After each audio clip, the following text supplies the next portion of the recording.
Hello दोस्तों, welcome back to my channel Khushboo home diet. आशा करती हूँ आप लोग अच्छे होंगे, स्वस्थ होंगे और मस्त होंगे। आज मैं अपनी डायरी से कुछ आपको सिखाने वाली नहीं हूँ, बताने वाली नहीं हूँ, बल्कि मैं आप लोगों के साथ कुछ शेयर करने वाली हूँ, कुछ बात करने वाली हूँ। मेरी कुछ परेशानियां हैं जिसका मैं सॉल्यूशन आप लोगों से मांगने वाली हूँ।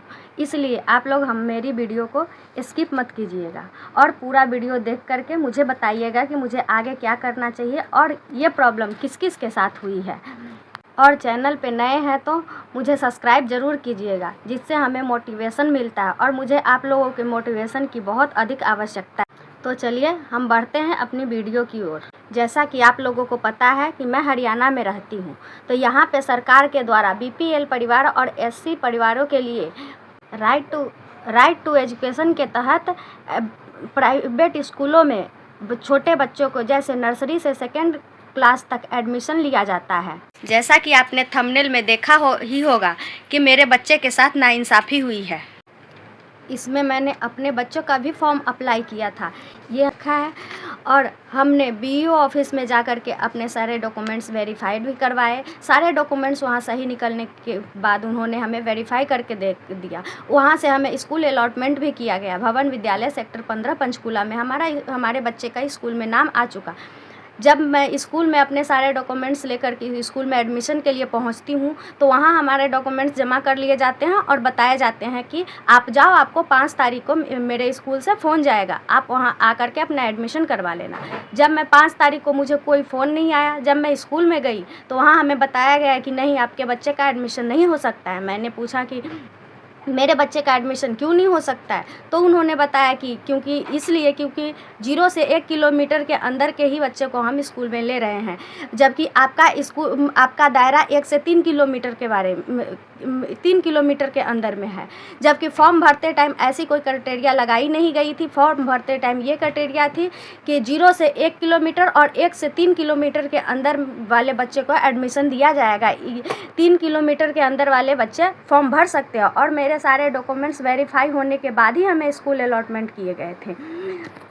फिर हमने वहाँ से आकर के जब मैं फिर बीओ ऑफिस में गई तो वहाँ उन्होंने बोला कि आप वेट कीजिए, सेकेंड लिस्ट आएगी, उसमें आपको आसपास के कोई स्कूल अलॉट हो जाएगा।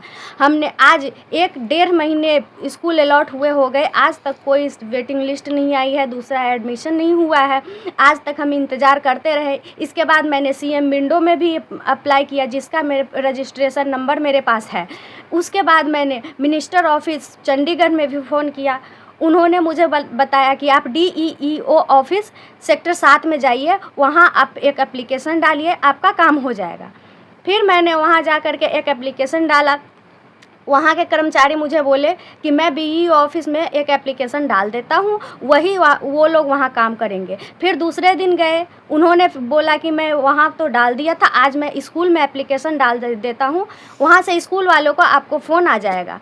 मैं इंतज़ार करती रही कि आज आएगा स्कूल वालों का फ़ोन, कल आएगा स्कूल वालों का फ़ोन, लेकिन मेरे पास कोई फ़ोन नहीं आया। इसके बाद स्कूल की छुट्टियां भी पड़ चुकी हैं। मैं डीईओ ऑफिस में दौड़ते दौड़ते मैं थक चुकी हूँ। कभी बोलते हैं कि सोमवार को आओ, कभी बोलते हैं शुक्रवार को आओ, कभी बोलते हैं कि अभी सर नहीं है। ऐसे कर कर के मैं थक चुकी हूँ कि वहाँ मेरे बच्चे का एडमिशन नहीं हो पा रहा है। और जब एजुकेशन मिनिस्टर ऑफिस में फ़ोन करती हूँ तो वो कहते हैं कि डीईओ ऑफिस वाले से मुझे बात कराओ। और डीईओ ऑफिस जाते हैं तो वहाँ कोई कर्मचारी हमें दिखाई, डिप्टी सर हमसे मिलते नहीं है।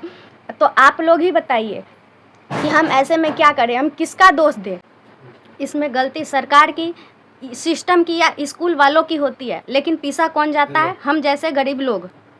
एक तरफ सरकार फॉर्म निकालती है कि आप 3 किलोमीटर के अंदर वाले बच्चे एडमिशन ले सकते हैं, आप फॉर्म भर सकते हैं, और एक तरफ वही सरकार क्राइटेरिया जारी करती है कि स्कूल वालों की मर्जी है कि वो 1 किलोमीटर के अंदर 1 किलोमीटर वाले के तो लेंगे ही लेंगे, लेकिन इसके बाद 1 से 3 किलोमीटर वालों की उसकी मर्जी है वो ले या ना ले। तो ये तो फिर हम गरीब लोगों को ठगने की बात हो रही है। स्कूल वाले और सरकार और सिस्टम, ये तीनों मिल करके हम लोगों को बेवकूफ़ बना रहे हैं। हम आम जनता बेवकूफ़ बन रहे हैं।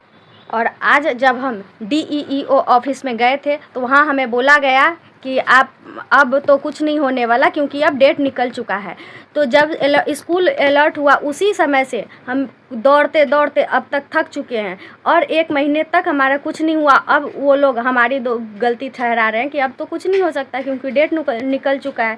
तो आप लोग ही बताइए कि हम क्या करें, और आप लोग बताइए कि किस किस के साथ ऐसा हुआ है। आप लोग कमेंट में सजेशन कीजिए कि हम आगे इसके लिए हम आगे क्या कर सकते हैं कि हमारे बच्चे का साल ख़राब ना हो और हम जैसे गरीब लोगों को इस तरह से सरकार, स्कूल वाले या सिस्टम कोई भी बेवकूफ़ ना बना सके। तो मिलते हैं हम नेक्स्ट वीडियो में। Bye bye.